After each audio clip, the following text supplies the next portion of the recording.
নমস্কার বন্ধুরা, welcome back to live water football. তো বন্ধুরা, আরও একটা নতুন ভিডিওতে তোমাদের সকলকে স্বাগত জানাই। বন্ধুরা, ভিডিওটা শুরু করার আগে তোমাদের কাছে একটাই অনুরোধ, সেটা হচ্ছে যে আমাদের এই চ্যানেলে যারা প্রথমবার, তারা কিন্তু অবশ্যই আমাদের এই চ্যানেলটাকে সাবস্ক্রাইব করে পাশে থাকা বেল আইকনটি অল করে রাখবে, যাতে সবার প্রথমে এরকম খেলার আপডেট তোমাদের কাছে পৌঁছে যায়।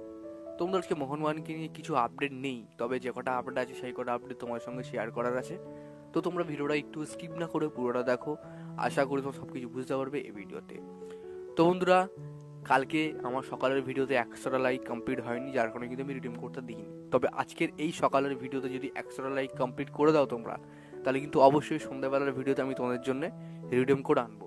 সেটা কত টাকা রিডিম কোড সেটা কিন্তু এখন আমি বলবো না তোমাদের কাছে, সেটা কিন্তু একটা সারপ্রাইজ হবে। তো যারা এখনো লাইক কোনো ভিডিওতে তারা কী করছো, অবশ্যই লাইক করে দাও, যাতে পরবর্তীকালে তোমার কাছে এরম খেলার আপডেট তোমাদের কাছে সবার প্রথমে পৌঁছে যায়। তো তোমরা ভিডিওটা একটুও না টেনে পুরোটা দেখো। তো বন্ধুরা, আজকে মোহনবাগানকে নিয়ে বেশ কিছু আপডেট নেই, তবে যে আপডেটগুলো আছে সেগুলো আজকে তোমার সঙ্গে শেয়ার করার আছে। তো বন্ধুরা, সবার প্রথমে যে আপডেটটা নিয়ে কথা বলি, মোহনবাগান নাকি উইন্টার ট্রান্সফার উইন্ডোতে নতুন ব্যাকআপ স্ট্রাইকার আনতে পারে মোহনবাগানে। তো এই যে খবরটা বেরিয়ে আসছে, সেটা কিন্তু একটা আর্টিকেলের মাধ্যমে বেরিয়ে আসছে, যেটা কিন্তু তোমরা ক্রোমে সার্চ করলে পেয়ে যাবে। ভিডিও ডট স্পোর্টস ডট একটা কিছু হবে, আমি জানি না। তো আমি লিঙ্কটা তোমাদেরকে ভিডিওর ডিসক্রিপশনে দিয়ে দেবো, দেখে নেবে। তো ওই আর্টিকেল থেকে বেরিয়ে আসছে যে মোহনবাগান নাকি উইন্টার ট্রান্সফার উইন্ডোতে নতুন একটা স্ট্রাইকারকে সই করাতে পারে, এমনটা কিন্তু খবর বেরিয়ে আসছে। তো বর্তমানে যে খবরটা বেরিয়ে আসছে আমার কাছে, সেটা দেখো, মোহনবাগানে বর্তমানে কিন্তু জেমি ম্যাকলারেন এবং জেসন কামিংসের মতন বড় বড় বিদেশি স্ট্রাইকার আছে। তো সেক্ষেত্রে মোহনবাগান, আমার তো মনে হয় না যে তারা অন্য কোনো স্ট্রাইকারকে সই করাবে। তবে মোহনবাগানকে নিয়ে বলাও যায় না, তারা যখন যা মন চায় তখন কিন্তু তারা করে ফেলে। যখন হুটহাট করে কিন্তু সারপ্রাইজ ডিল করে ফেলে যে কোনো প্লেয়ারের সাথে, যেটা কিন্তু আমরা অনেকদিন আগে থেকেই দেখে আসছি, আজ থেকে না, অনেকদিন আগে থেকেই দেখে আসছি।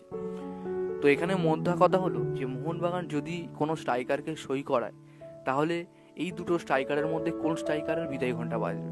তো আমার কাছে যতটুকু সম্ভব জেসন কামিংস, কারণ জেসন কামিংসও হয়তো মোহনবাগান ছেড়ে দিতেও পারে। দেখো, আমি যে বললাম যে ছেড়ে দিতে পারে, এবার অনেকে বলবে যে আমি ভুল খবর বলছি, হ্যাঁ, যে মিথ্যে কথা বলছি। তো দেখো, এই যে জেমি ম্যাকলারেন আসার কথা কিন্তু সবার প্রথম আমি বলেছিলাম, যে কোনো প্লেয়ার আসার কথা আমি কিন্তু আগেই বলি, এবং সবাই ভাবে যে আমি ফেক নিউজ দিই, আর যেটা যখন হয়ে যায় তখন আর কিছু বলার নেই। তো সবার প্রথমে আমি তোমাদেরকে আপডেটগুলো দিই।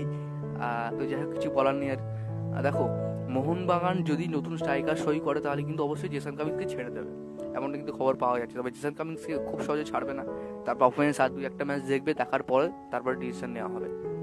তো দেখা যাক মোহনবাগান ম্যানেজমেন্ট তারা কি করে, নতুন স্ট্রাইকার আনে নাকি আনে না, বা তোমাদের ডিসিশনটা কেমন, আনলে ভালো হয় নাকি ভালো হয় না, অবশ্যই কিন্তু কমেন্ট বক্সে কমেন্ট করে জানাবে।